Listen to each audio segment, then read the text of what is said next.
ladies and gentlemen, welcome back. It seems you only have one contestant, so very well, get started. We are here at Britain's Kitchen, and oh, well, look what the cat dragged in. My friends, it looks like our contestant number 2 is here. Contestant number 1 was here on time, and are my eyes deceiving me? It seems contestant number 2 has brought in their own ingredients. Very well. So contestant number 1 begins with their cooking procedures, while contestant number 2 is simply unpacking their $100 worth of ingredients, it seems. It looks like, my friends, that, well, the cook-off has begun. Gordon is waiting in the other room. They have a 2-hour time limit to cook their meals. I look forward to what they are, well, brewing up, I would say. However, these aren't drinks.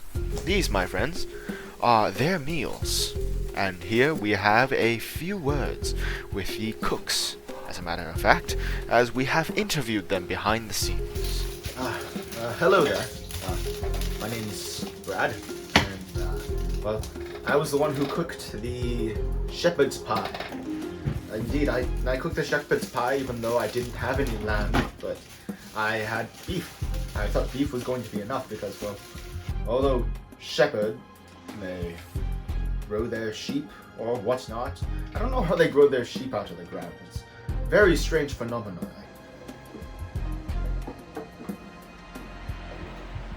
So I decided to make the beef Wellington.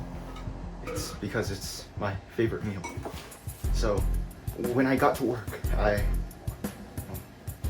first started by getting the meat ready, because you need to wait 20 minutes, letting it soak in salt. And, well, after it releases the water and then soaks it back up again, the meat, then you can cook it and it tastes better. So, after I was done cutting the onions, I got sad. Every time I cut onions, I always think, well, if I was that onion's family member, if I was even the onion's father or mother, would I be sad? Would I feel sorrow? Would I be crying? So I always shed at least a couple of tears for the onions.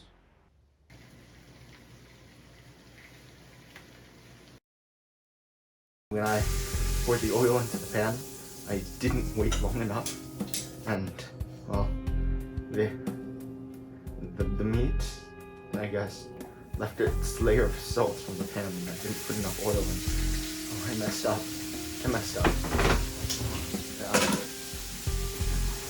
I didn't know what I was doing. I brought in the ingredients by myself, and I thought it was going to be okay. But there was apparently already ingredients for me there, so I don't even know what I was doing.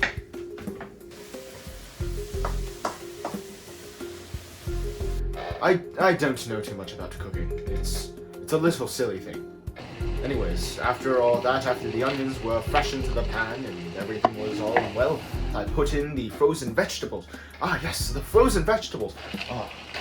Well, people might say, oh, frozen vegetables, they're disgusting, but oh, they're just vegetables. I put in the beef, 1.5 pounds of beef. What the is a kilogram? Well, after the beef was all seared and it left a layer of salt and garlic pepper and all that on the pan, I began cooking the vegetables, and apparently that layer of salt got onto the vegetables and the vegetables were too salty. There wasn't any pepper. I had to use other spices like garlic salt and garlic powder. I didn't know what to do. I just put things on.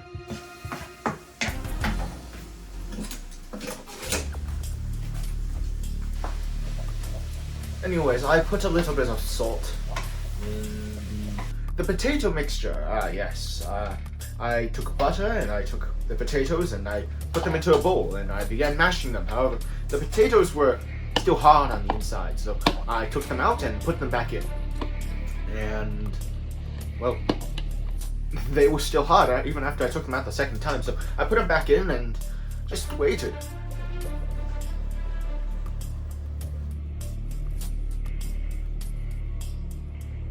when I was rolling the dough on the board, I forgot to put flour on the board, so everything started sticking together, and I got really frustrated.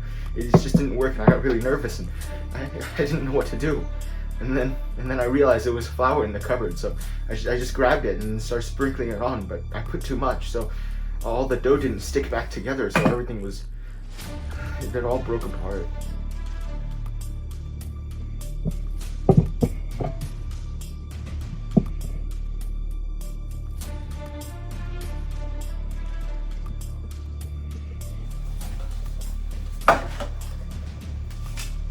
Anyways, I placed my meat into the tray, I lay it flat, and then after the potatoes were ready, I mushed them up with the butter and the salt and then laid them across. However, I did not realize until Gordon tried the meal that I used too big of a pan.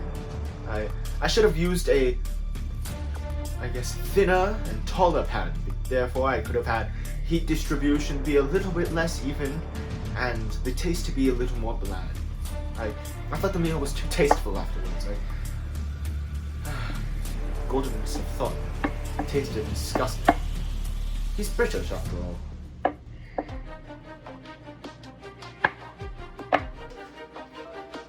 The dough wasn't large enough. When I put everything on, the dough wasn't able to cover the meat.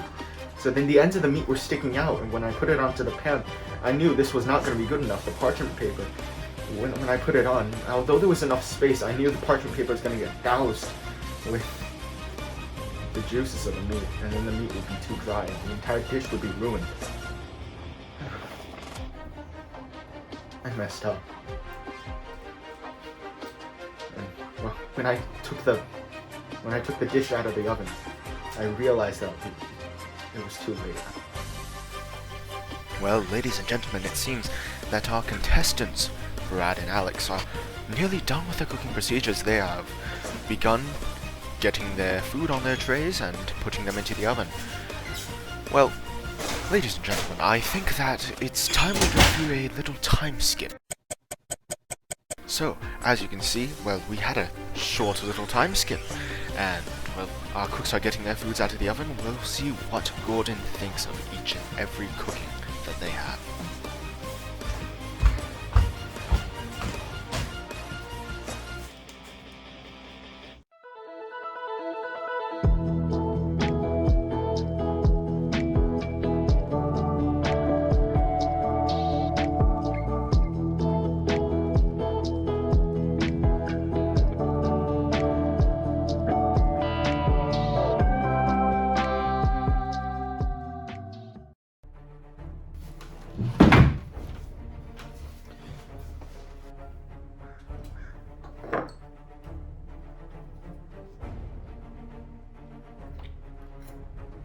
Nice in the middle.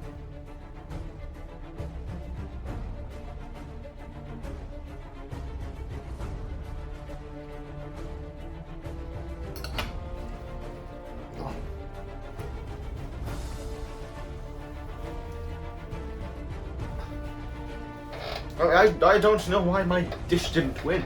Piss off. This tastes like horse shit. My dish was essentially tasteless. You f***ing donkey. Maybe the onions were too spicy for me. Well, when I took the dish out of the oven, I realized that it was too late. I had messed up my meal. I had screwed everything up. The egg wash, I put it on both sides. You couldn't get it off of the pan. I screwed up the meat. There weren't enough juices on it. The vegetables were too salty. And I didn't even put the mustard on. It was all ruined in the end. That, my friend. I don't know why Gordon chose mine to be better. That was a delicious beef Wellington. Come here, my friend. That was amazing.